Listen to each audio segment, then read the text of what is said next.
भगवान बाबा हनुमान जी को प्रणाम। महान त्यागी बाबा जुगदेव जी को प्रणाम। परमात्मा एक। नमस्कार। भगवत प्राप्ती करता निष्काम कर्मयोग साधण्याकरिता परमपूज्य परमात्मा एक सेवक मंडळ नागपूरच्या वतीने बाबा जुगदेवजीच्या आदेशाप्रमाणे आजचे 90 मासिक हवन कार्य मुनेश्वर टोला या ठिकाणी 2 कुटुंबामध्ये नुकतेच 90 हवन कार्य पार पडले आणि त्यानिमित्ताने चर्चा बैठक या ठिकाणी आयोजित करण्यात आली आहे। या चर्चा बैठकीमध्ये भगवान बाबा हनुमान जी उपस्थित आहेत, यांना माझा प्रणाम। महात्यागी बाबा जुगदेवजी उपस्थित आहेत, यांना माझा प्रणाम। मातोश्री वाराणसी उपस्थित आहे, यांना माझा नमस्कार। आजच्या चर्चा बैठकीचे अध्यक्ष व माननीय चर्चा बैठकीचे अध्यक्ष तसेच परमपूज्य परमात्मा एक सेवक मंडळाचे उपाध्यक्ष माननीय तुपसरे साहेब, यांना माझा नमस्कार। आजच्या चर्चा बैठकीमध्ये उपस्थित असलेले साकोली शाखेचे कार्याध्यक्ष माननीय निखारे साहेब, यांना माझा नमस्कार। या मंचकावर उपस्थित सर्व मार्गदर्शक मंडळी आणि मान्यवर मंडळी, यांना माझा नमस्कार। त्याचप्रमाणे आजच्या कार्यक्रमाचे सूत्रसंचालन करणारे युवराजदादा मानकर, यांना माझा नमस्कार। समोर बसलेले सर्व सेवक बंधू भगिनी बालगोपाळ, यांना माझा नमस्कार। या ठिकाणी मला संचालक महोदयांनी मला बोलण्याचं आपले विचार मांडण्याकरता या ठिकाणी बोलावलं आहे। दिवस पावसाळ्याचे आहेत आणि आपली जागा आपल्याला सुनिश्चित करायची आहे। आज या ठिकाणी आपण या 90 हवनानिमित्त जी चर्चा बैठक आहे आणि या चर्चा बैठकीनिमित्त आपण एकत्र जमलो आहोत। ही चर्चा बैठक महान त्यागी बाबा जुगदेवजीने आपल्याला दिलेली आहे। ही चर्चा बैठक आहे एका भगवंताच्या चर्चा बैठकमध्ये आपण बसलो आहोत आणि आपल्याला या ठिकाणाहून चांगले विचार आपल्याला घेऊन जायचे आहे।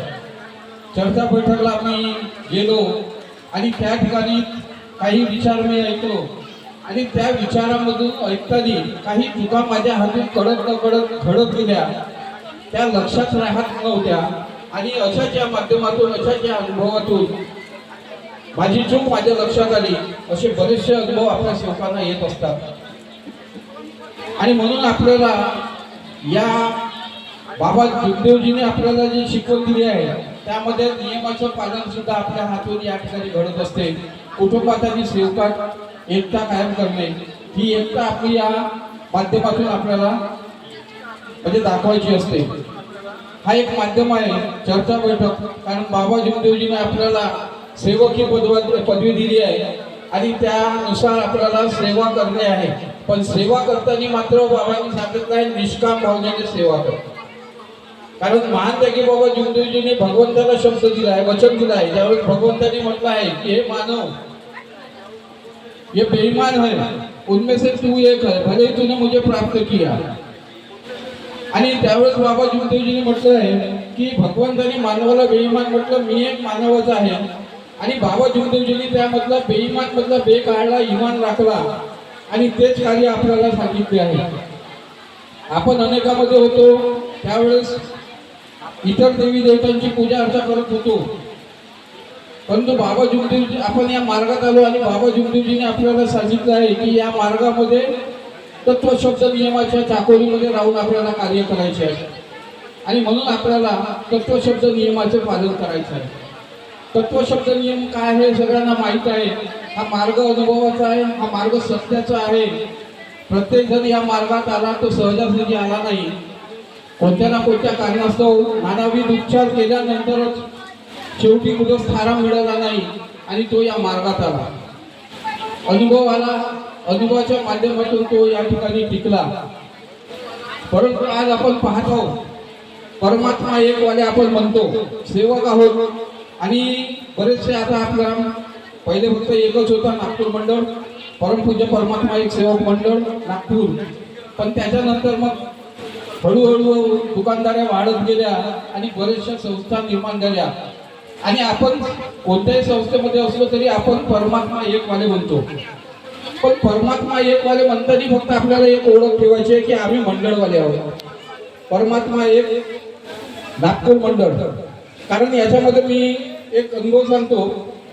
परवाच्या दिवशीच माझ्याकडे एक सेवकीन आली कार्य घेण्यासाठी आणि तिनं विचार मांडले की आम्हाला त्यागाचे कार्य करायचे आहे.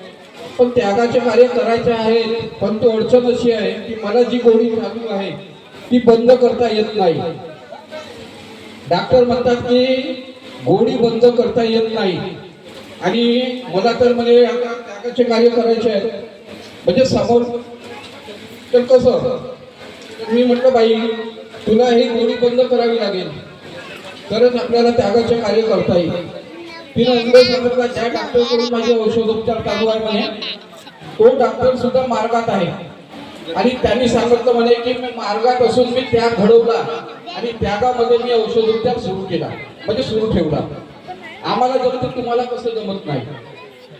म्हटलं बाई पहा तो त्यांनी काय ओळख दिली परमात्मा एकचा सेवक आहोत. पण परमात्मा एकचा सेवक तो जरी आहे पण तो मंडळाचा सेवक आहे का? कारण नियमावलीमध्ये बदल आहे आणि नियमावली आपल्याला बाबांनी दिलेली आहे. त्या बाबाच्या नियमावलीप्रमाणे आपल्याला चालायचं आहे. आपल्या त्यागाच्या कार्यामध्ये नियमावलीमध्ये स्पष्ट सांगितलं आहे की औषधोपचार करता येणार नाही. आणि त्यांनी जर केलं असेल तर त्याला एक विचारा म्हटलं की तुम्ही कोणत्या संस्थेचे मंडळाचे की इतर कुठले? तर म्हणे मला माहित नाही. म्हटलं हेच आपला फरक आहे. आपण सेवक एकमेकाबरोबर बोलतो, चर्चा करतो, मार्गदर्शक भरपूर झाले मार्गदर्शकाकडून आपण कार्य घेतो आणि कार्य घेतल्यानंतर मग आपसामध्ये सेवक आपण चर्चा करतो आणि त्यावेळेस मग सांगतो की अरे त्याने असं केलं त्यानं तसा केलं तो असा करते चालते मग आपल्याला काऊन नाही चालत. हा फरक आपण जाणू म्हणजे फरक आपल्यात दाखवतो. तर फरक हा आहे की तो कोणत्या संस्थेचा आहे. टिमकीचा असेल त्याची विचारसरणी त्यांचे नियम वेगळे, मोहाळीचा असेल त्यांचे नियम वेगळे, मंडळाचे नियम. आपण मंडळाची अधीन राहून आपल्याला कार्य करायचे आहे. आपण मंडळाचे सेवक आहोत आणि मंडळाची नियमावली काय म्हणते त्या नियमावलीप्रमाणे आपल्याला वागायचं आहे. आणि म्हणून त्या बाईला म्हटलं बाई सध्या अजून 6 महिने वर्षभर नको करू तू त्यागाचे कार्य, परंतु आपली गोडी जोपर्यंत तू भगवंताजवळ शब्द ठेव, ध्येय मजबूत कर. असे बरेचसे अनुभव आले आहेत. म्हटलं की त्यागाच्या कार्यामध्ये बीपीची गोळी शुगरची गोळी सुरू होती. त्याच झालं परंतु बीपीची गोळी आणि शुगरची गोळी खाल्ली नाही, काहीच झालं नाही. ध्येय मजबूत पाहिजे. तुझं ध्येय मजबूत कर, भगवंताजवळ शब्द ठेव आणि भगवंताजवळ शब्द ठेवून मग म्हटलं तू त्यागाच्या कार्याचा विचार कर. सांग म्हटलं मला की या 6 महिन्यात का 4 महिन्यात मला त्यागाचे कार्य करायचे आहे. डॉक्टर म्हणतात गोळी खाल्ल्याशिवाय होणार नाही. ही गोळी मला त्यागाच्या कार्याभर मला घेता येणार नाही. भगवंताने मला त्याग घडवायचा आहे. शब्द ठेवा म्हटलं तुम्ही. आपण सेवक आहोत. ध्येय एक परमेश्वर मान्य. आपलं ध्येय मजबूत पाहिजे. आपलं ध्येय जर मजबूत असेल तर भगवंत आपल्याला खरोखर आपल्याला कार्य मदत करतो. हे बरेचसे अनुभव या ठिकाणी आपण ऐकलेले आहेत आणि म्हणून मी या ठिकाणी आपणास एकच सांगतो. त्याचप्रमाणे दुसरा एक विषय आहे षष्टीचा हवन कार्य. बरेचशा ठिकाणी आता व्हॉट्सअप, फेसबुक, इंस्टाग्राम सगळं सुरू झालं आहे आणि आपण सेवक गोंधळतो. कधी कोणी म्हणतो 2 तारखेला, कोणी म्हणतो 3 तारखेला, परंतु मंडळाचे आपले कॅलेंडर आपल्या घरी आहेत.